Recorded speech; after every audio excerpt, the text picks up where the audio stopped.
As we continue to see an increase in home invasions, the conversation on whether the Stand Your Ground law should be adopted has started in certain sectors, with even the political leaders of the various parties chiming in to give their views. And so this morning we're going to be talking to Attorney Martin George to unpack the legal ramifications, if any, of this practice. Mr. George, good morning. Thank you so much for joining us on Now. Yes, hi, good morning to you, and good morning to all your viewers on TTT and the Now program, and good morning, Trinidad and Tobago. Now, Mr. George, just to provide some context, what is the Stand Your Ground legislation or law? All right, so basically what that legislation says is that if it is that you think or feel that you are under threat of violent attack by someone, then you are entitled to use deadly force to repel it or to defend yourself or your loved ones. So in other words, it means that you can basically, if you are armed, then of course you can, I guess, shoot to kill, so to speak, because you think you are under threat of deadly force. Yeah. Of course, the question as to whether you were really under threat of deadly force is then always going to be an issue of fact to be determined by, I guess, the prosecutors or the jury if ever a matter goes to trial. Yeah. If we recall in 2012, remember the famous matter with Trayvon Martin, when he was shot by George Zimmerman, who said that he felt threatened. Of course, you had the racial dynamic in that matter. You know, I mean, of course, Trayvon Martin was a young Afro-American kid who had a chocolate bar in his pocket. He had just gone to purchase a chocolate bar. And, you know, George Zimmerman, who had a history of being almost like a vigilante neighborhood watch type person, who was, you know, there armed with his gun, basically, you know, on the lookout for whom he thought would be, I guess, maybe troublemakers or what you call it. You know, he then said that he felt threatened by this young man simply because the young man had a chocolate bar in his pocket, and he shot and killed Trayvon Martin. Yeah. Right, so you remember all the protests that sparked as a result of that, because person said then, how could you say you felt you were under threat of deadly force with the boy having a chocolate bar, you know? And then, of course, you had the whole issue as to whether there was some element of him, you know, drawing that conclusion simply because it was a young Afro-American, you know, teenager who he faced in the scenario. Yeah. Now, Mr. George, that is situation, as you mentioned, would have had some racial undertones. But let's go back a bit. Now, you said that it is, you know, if it is, you can use deadly force if you think that you are threatened or someone comes on your property. But what exactly is that deadly force? Right. So it's like basically force that could kill someone. Basically, that's the thing, you know. So it's force that could kill someone. All right. I mean, think of this situation now in the with the New York subway killing, you know, where the Marine, you know, put this man in this chokehold for 15 minutes, you know, until he died, and then said, well, he felt threatened and the man was threatening other passengers. You saw the protest which was sparked, you know, across the US as a result, because persons said, well, look, even if you felt you had to subdue him, did you need to hold him in a chokehold for 15 minutes until he died? So it's not as simple as just saying, well, okay, I'm applying the law to say, well, I am defending myself against deadly force. The fact of the matter is you have to really prove that you were under some sort of immediate threat of deadly force, and basically you use the option of the Stand Your Ground law. Yeah. And as it relates to the opposite of that, is there something else you can use in a situation like that? Because I think I've been reading something about, you know, duty to retreat or castle doctrine. Is that the opposite of, is there something a bit more subtle? Right. So basically, the options in those scenarios really are fight or flight.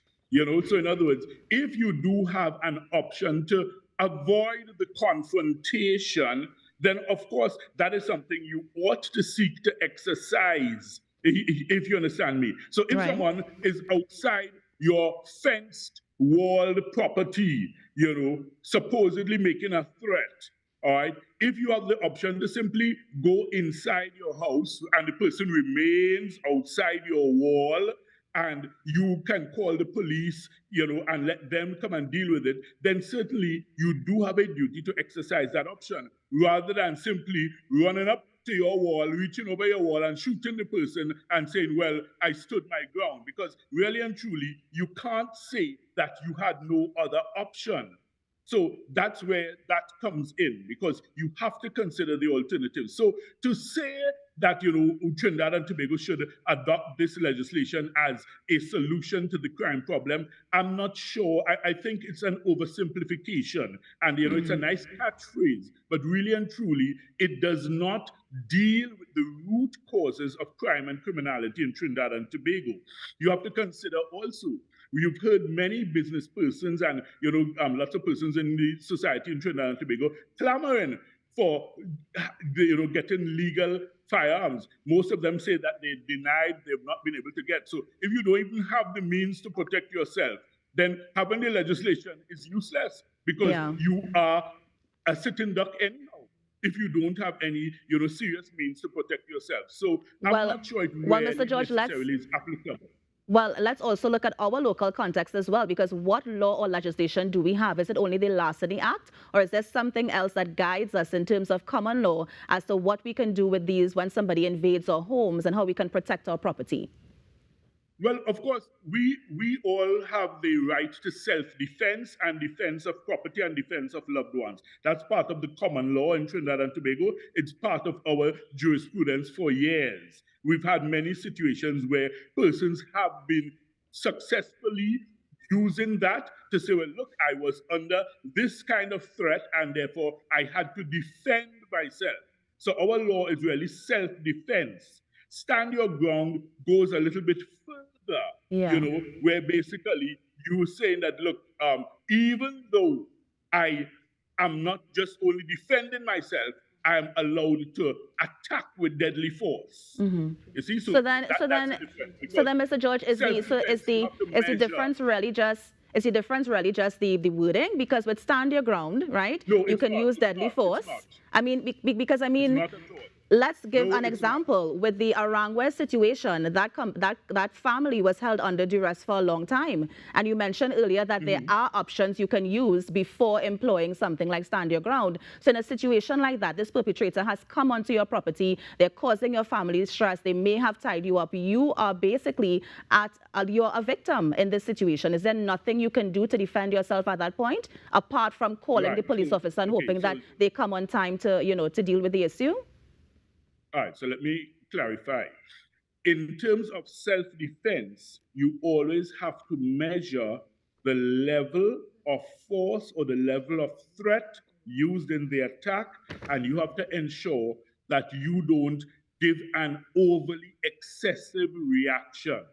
So in other words, if someone is coming at you maybe with a stick or say even a baton, all right, then if you pull out your gun and you just shoot the person, it may be questioned as to, well, did you have any other options? In other words, all right, okay, with the baton, maybe they might have been able to hit you, but is it something that you could consider a murderous weapon? I mean, I guess in certain circumstances, yes, it could. But in terms of your defense now, you may have to measure in terms of, did I use sufficient, equity in terms of my response, or did I overreact in terms of the force that I used to repel this attacker? So that's the difference. Where stand your ground is not interested in, measuring the extent of your response. You are entitled to use deadly force, plain and simple. Once you genuinely believe that you are under this threat of attack, which could result in deadly consequences to yourself. Yeah, and let's also take another look at the stand your ground legislation, because I've seen reports where people say oftentimes it often leads to more homicides than would have happened if there was another type of legislation around. I mean, have you seen any sort of text or anything that could support this, that maybe that stand your ground legislation can lead to more homicides? Well, I mean, you look at the scenario I mean, I think the US is the best example to use, and you see how many scenarios where you see persons being killed, being shot, I mean, it really does lead to that, because basically you end up basically trying to arm everybody, and you end up being basically a trigger happy nation. Look at the US. Remember Breonna Taylor, I mean, her boyfriend pulled his firearm because the police broke into their apartment wrongfully, and they started shooting. He tried shooting back, and instead Breonna Taylor was killed. So the point is, yes, it does lead to more killings, I think, and I'm not sure at all that it is the solution in Trinidad and Tobago, because it starts off with you having to arm more citizens. It means that you have to produce more and more FULs, give people more legal guns, and of course, it can result in more homicides. Yeah. And you saw recently where the Commissioner of Police, Ms. Erla Christopher, in her sworn affidavit in court, said that their statistics show that over 100 legal firearms were used in crimes. So therefore, you also have to consider that aspect. So arming more citizens to that extent to say, well, look, basically, you end up like Florida, where everybody has a gun, down to little children have guns. Remember, a 6-year-old last year took his parents' gun and went to school and shot his teacher and killed the teacher.